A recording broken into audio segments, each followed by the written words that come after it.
Good afternoon student. तो आज हम हमारी थर्ड यूनिट मतलब लास्ट यूनिट स्टार्ट कर रहे हैं, जिसका फर्स्ट टॉपिक है हमारा ऑर्डर स्टैटिस्टिक। ठीक है, तो ऑर्डर स्टैटिस्टिक में क्या होता है कि मान लो let x1 x2 xn be an independent and identically distributed variate. x1 x2 xn हमारे इंडिपेंडेंट हैं, एक दूसरे के इंडिपेंडेंट है और आइडेंटिकली डिस्ट्रीब्यूटेड वेरिएट है। ठीक है, इनका डिस्ट्रीब्यूशन क्या है, सेम है। आइडेंटिकली का मतलब क्या होता है, सेम डिस्ट्रीब्यूशन, और एक दूसरे के क्या है, इंडिपेंडेंट है। Each with cumulative distribution function, और जिनका क्यूमुलेटिव डिस्ट्रीब्यूशन फंक्शन क्या है, एफ ऑफ एक्स, और उनका अगर हम पीडीएफ लिखें तो वो क्या हो जाएगा, स्मॉल एफ एक्स। ठीक है, तो उसका क्यूमुलेटिव डिस्ट्रीब्यूशन फंक्शन क्या है, एफ एक्स, और स्मॉल एफ एक्स क्या है, पीडीएफ है। If these variables are arranged in ascending order of magnitude then written as, और अगर इन वेरिएबल्स को हम असेंडिंग ऑर्डर में अरेंज करते हैं तो इनको हम लिखते हैं x1 less than x2 less than xn, और हम xr जो है we call xr as a rth order statistic, और जो xr है उसको हम rth ऑर्डर स्टेटिस्टिक बोलते हैं। और r कहाँ से कहाँ तक लाई कर सकता है, हमारा 1 to n तक कहीं भी हो सकता है r। Then xr because of inequality relation among them are necessarily dependent. ठीक है, अब ये देखो कैसे है, ये हमने पढ़ लिया कि x1 x2 xn वो IID रैंडम वेरिएबल हैं। ठीक है, IID मतलब इंडिपेंडेंट आइडेंटिकली डिस्ट्रीब्यूटेड। ठीक है, जिनका CDF क्या है, fx है, PDF क्या है, स्मॉल fx। असेंडिंग ऑर्डर में इनको अरेंज करेंगे, x1 x2 xn। कैसे अरेंज करेंगे, मान लो कि हमारा x1 5 है, x2 4 है, x3 3 है, x4 2 है, x5 7 है, x9 मतलब x6 क्या है, 9 है। असेंडिंग ऑर्डर में कैसे करेंगे, सबसे स्मॉलेस्ट देखो यहाँ पे सबसे स्मॉलेस्ट क्या है, 2 है, मतलब किसके कॉरस्पॉन्डिंग, x4 के। तो ये 2 क्या हो जाएगा हमारा x1, ये वाला जो है ये क्या हो जाएगा 2। x2 क्या हो जाएगा नेक्स्ट उससे बड़ा 3। ठीक है, x4 क्या हो जाएगा यहाँ पे 4 आ जाए, सॉरी x3 क्या हो जाएगा 4, और x4 क्या हो जाएगा 5, x6 क्या हो जाए x5 क्या हो जाएगा 7, और x6 क्या हो जाएगा हमारा 9। ठीक है, तो इस तरीके से हम इसको क्या करेंगे, असेंडिंग ऑर्डर में अरेंज कर देंगे। तो ये असेंडिंग ऑर्डर में कैसे अरेंज होगा, देखो x1 less than x2 less than up to कहाँ तक, x6 तक। तो यहाँ पे क्या आ जाएगा, x1 हमारा 2 है, less than equal to 3, less than equal to x3 किसके इक्वल है 4 के, less than equal to x4 किसके इक्वल है हमारा 5 के, और x5 किसके इक्वल है 7, और x6 9। तो ये क्या हो गया, इसका असेंडिंग ऑर्डर अरेंजमेंट हो गया। ठीक है, now x1 x2 up to xr xn, ये हमारा क्या है, अरेंजमेंट हो गया असेंडिंग ऑर्डर में। यहाँ पे जो ये xr है वो क्या है, rth ऑर्डर स्टेटिस्टिक, इसको हम क्या बोलते हैं, rth ऑर्डर स्टेटिस्टिक। और यहाँ पे हमारे पास मिनिमम क्या है, x1 है, और मैक्सिमम क्या है, xn है। तो हम कैसे लिख सकते हैं इस x1 को क्या लिख सकते हैं, जो हमारे पास ये x1 x2 xn तक जितने भी इंडिपेंडेंट जो हमारे रैंडम वेरिएट्स हैं उनका मिनिमम, उनमें से जो सबसे छोटी वैल्यू है वही तो है ना हमारी x1 मिनिमम वैल्यू। तो x1 क्या हो जाएगी, minimum of x1 x2 up to xn तक, और xn क्या है हमारा मैक्सिमम वैल्यू।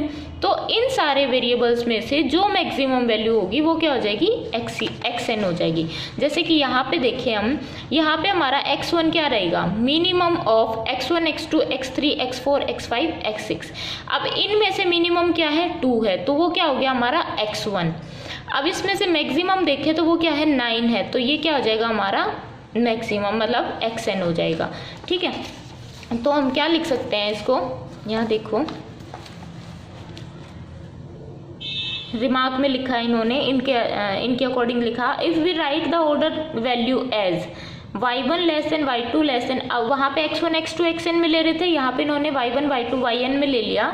अगर हम इसको इस तरीके से लिखते हैं तो देखो yr is equal to xr, yr क्या हो जाएगा, xr के equal rth smallest value of x1 x2 xn, मतलब कि जितने भी हमारे रैंडम वेरिएबल हैं 1 to n तक, उनमें से जो rth स्मॉलेस्ट वेरिएबल होगा वो क्या हो जाएगा yr।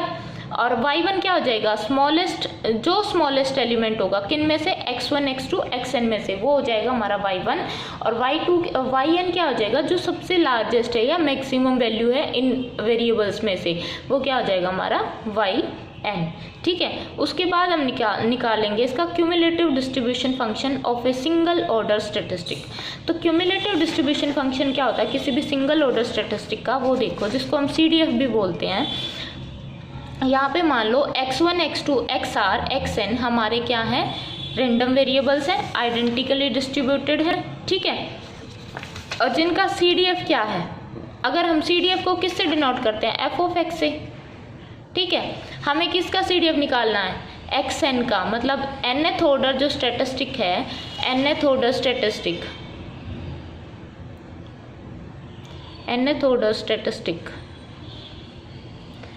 उसका क्या निकालना है, हमें CDF निकालना है। तो उसको कैसे डिनोट करेंगे, fnx।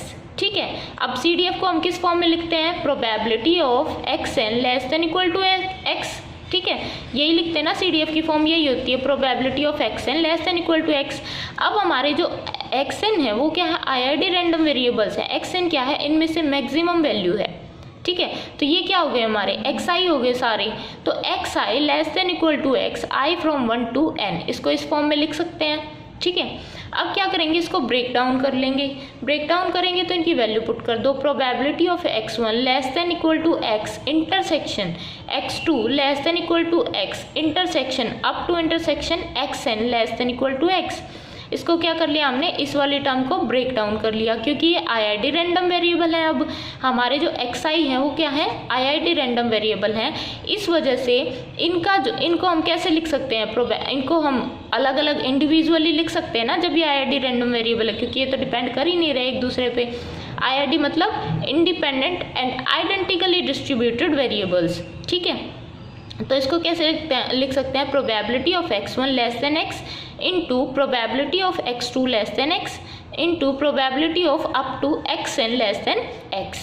अब ये फिर से IID रैंडम वेरिएबल है, तो इनका जो CDF होगा, जो डिस्ट्रीब्यूशन होगा, वो भी क्या होगा, सेम होगा, इक्वल होगा, आइडेंटिकल होगा। तो सबका डिस्ट्रीब्यूशन क्या आ जाएगा, इसका CDF क्या आ जाएगा, fx, इसका क्या आ जाएगा, fx, इसका भी क्या आ जाएगा, fx, क्योंकि ये IID रैंडम वेरिएबल्स हैं। अब ये देखो, ये कितनी बार आया, n टर्म्स आई ना इसकी fx की, तो ये क्या हो जाएगा, f of nx equal to f of x की पावर n। ये किसका CDF आ गया, हमारा nth ऑर्डर स्टैटिस्टिक का CDF आ गया। ठीक है, इसको कैसे लिखेंगे, जो nth ऑर्डर, इसको हम लिख सकते हैं यहाँ पे nth ऑर्डर स्टैटिस्टिक्स CDF। ठीक है, ये किसका CDF आया, nth ऑर्डर स्टैटिस्टिक का, और वो क्या आया, f ऑफ x की पावर n। ठीक है, ये इतना समझ आ गया। यहाँ से क्या किया हमने कि जो हमारे IID रैंडम वेरिएबल थे x1 x2 xn, उनका CDF निकालना था हमें xn का, तो f of n x equal to probability of xn less than equal to x, ये CDF की फॉर्म हो गई। यहाँ पे क्या कर दिया, इसको xi की फॉर्म में ले लिया, फिर इसको ब्रेक डाउन कर दिया। अब ये आइडेंटिकल हैं, तो इनको हम कैसे लिख सकते हैं, ब्रेक डाउन करके इस फॉर्म में लिख सकते हैं, और इनका जो CDF होगा वो क्या होगा, इक्वल होगा, आइडेंटिकल होगा। इस वजह से ये किस में आ जाएगा, पावर में आ जाएगा, nth पावर में। ठीक है, ये इसका CDF हो गया। अब इसका ये CDF आ गया, अब इसका हमें निकालना है PDF। ठीक है, आपने पढ़ा होगा PDF क्या होता है, PDF CDF का डिफरेंशिएशन होता है। PDF कैसे निकाल सकते हैं हम, d of fx upon dx, differentiation होता है। अब इस टर्म का हम डिफरेंशिएशन करेंगे। ठीक है, तो हमारे पास क्या आ जाएगा, और ये किसके इक्वल होता है, f ऑफ x के, ये क्या आ जाएगा, PDF आ जाएगा। तो यहाँ से देखो, हमने उस टर्म का डिफरेंशिएशन किया, इस टर्म का जब हम डिफरेंशिएशन करेंगे इस वाली टर्म का, तो ये क्या आ जाएगी, n डिफरेंशिएशन कर दो विद रिस्पेक्ट टू x, तो n पावर आगे आ गई। यहाँ क्या बचा, f ऑफ x की पावर कितनी बच जाएगी, n-1। ठीक है, और साथ में क्या आएगा, f ऑफ x। ठीक है, ये क्या हो गया, इसका PDF। तो ये हमारा क्या आ गया, PDF आ गया, किसका, nth ऑर्डर स्टैटिस्टिक का।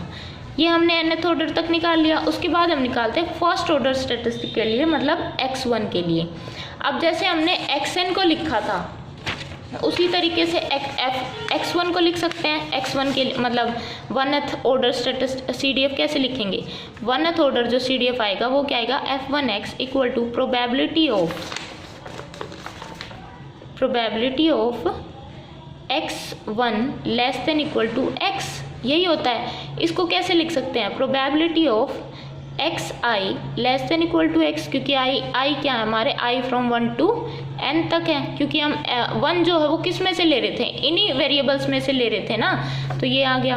अब इसको भी क्या कर सकते हैं हम? इसको कैसे लिख सकते हैं? इसको हम लिख सकते हैं, देखो 1 माइनस प्रोबेबिलिटी ऑफ x1, ये xi हो गया, ठीक है, सॉरी ये हमारा, इसको हम xi की फॉर्म में नहीं करेंगे, x1 लेस देन x हो गया हमारे पास।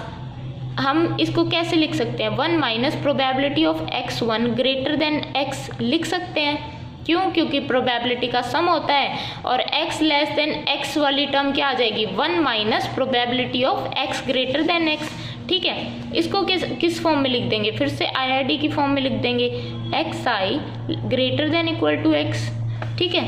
अब i फ्रॉम कहाँ से कहाँ तक है? 1 to n तक। अब ये i फ्रॉम 1 to n तक है, तो जब हम इनको ओपन करेंगे, इसको कैसे ओपन करेंगे? 1 minus probability of x1 greater than x, फिर से क्या आएगा? इंटरसेक्शन की जगह क्या आ जाएगा? मल्टीप्लिकेशन में, क्योंकि IID है जैसे हमने n में किया था।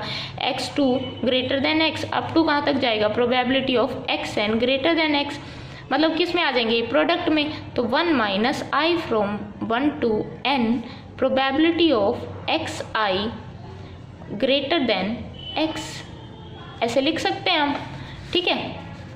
अब क्या है? 1 minus i from 1 to n multiplication, जो इसको कैसे लिख सकते हैं? 1 minus probability of xi less than equal to x, दोबारा से इस फॉर्म में लिख सकते हैं, ठीक है। अब इसकी वैल्यू हमें पता है, क्योंकि हमने जब nth स्टैटिस्टिक में किया था, nth ऑर्डर में यही वाला किया था, xi less than equal to x, उसकी वैल्यू क्या आई थी? f ऑफ x की पावर n, ठीक है। यहाँ से ये वाली टर्म की वैल्यू क्या आई थी? f ऑफ x की पावर n।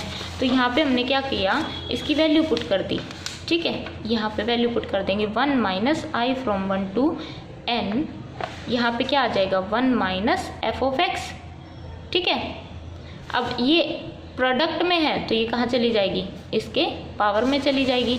तो हमारे पास क्या आ गया है? फर्स्ट ऑर्डर स्टैटिस्टिक का जो CDF आया वो क्या है? 1 माइनस f ऑफ x की पावर n, क्योंकि ये क्या है? IID रैंडम वेरिएबल्स हैं, ठीक है।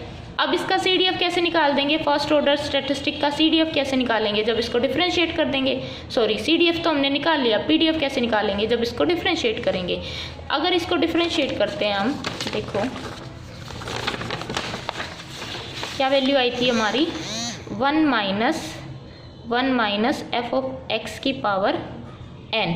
इसको डिफरेंशिएट करो, तो डिफरेंशिएट करेंगे, ये नेगेटिव पावर, ये तो 0 हो जाएगा, नेगेटिव n बाहर आ गया। 1 माइनस f ऑफ x की पावर कितनी रह जाएगी? n minus 1।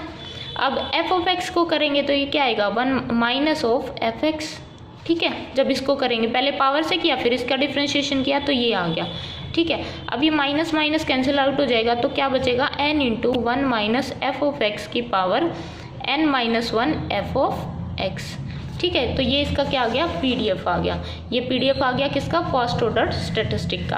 अब हमने nth ऑर्डर भी निकाल लिया, फर्स्ट ऑर्डर भी निकाल लिया, तो हम बाइनोमियल डिस्ट्रीब्यूशन की हेल्प से क्या करेंगे? rth ऑर्डर स्टैटिस्टिक का CDF और PDF निकाल लेंगे। तो rth ऑर्डर स्टैटिस्टिक का क्या हो जाएगा? Summation j from r to n, ये फॉर्मूला आप याद कर लेना, ठीक है। j from r to n nj f of j x 1 minus f of x की पावर n माइनस j। अगर आप यहाँ पे r की वैल्यू 1 पुट करोगे ना, तो आपके पास ये वाली वैल्यू आ जाएगी। n पुट करोगे तो आपके पास ये वाली टर्म आ जाएगी, ठीक है। तो इसलिए हम इसको क्या कर दिया? एक एक्सपेंडेड फॉर्म लिख दी हमने, जिससे हमें क्या मिल जाएगा? rth ऑर्डर स्टैटिस्टिक मिल जाएगी। वो क्या है? j from r to n nj f of j f of f of j x 1 minus f x n minus j, और इसका पीडीएफ भी क्या हो जाएगा, हम इन्हीं फॉर्मूला, ये जो फॉर्मूले निकले हमारे जो एफ एन और एफ वन के लिए निकले हैं, इनको ही यूज़ करके हम कैसे लिख सकते हैं। अब देखो एन फैक्टोरियल, क्योंकि यहाँ एन टर्म आ रही है, जब हम आर एट टर्म के लिए जाएंगे तो वो एन की पावर मतलब कहाँ तक जाएगी, आर एट टर्म तक जाएगी ना, तो इसको हम कैसे लिख सकते हैं, N factorial upon R minus 1 factorial upon N minus R की फैक्टोरियल। ठीक है, ये फैक्टोरियल खोल दिया हमने। उसके बाद इसको या फिर यहीं से देख लो, जब इस फैक्टोरियल को, इस कॉम्बिनेशन को खोलेंगे तो यही वैल्यू आएगी ना, तो ये क्या हो जाएगा, एफ ऑफ आर माइनस 1, क्योंकि जब डिफ्रेंशिएट किया तो एक पावर इसकी आगे आ गई, f of x 1 minus f of x की power n minus r f x. तो ये पीडीएफ आ गया आर एथ का और ये इसका सीडीएफ। तो ये फॉर्मूला आप याद रख लेना, बाकी हम निकाल चुके हैं। ठीक है, तो ये हमारा ये टॉपिक यहाँ तक हो चुका है ऑर्डर स्टैटिस्टिक का। ठीक है, ये सेम टॉपिक है जो मैंने आपको कराया है। इसके बाद हम कल नेक्स्ट टॉपिक करेंगे।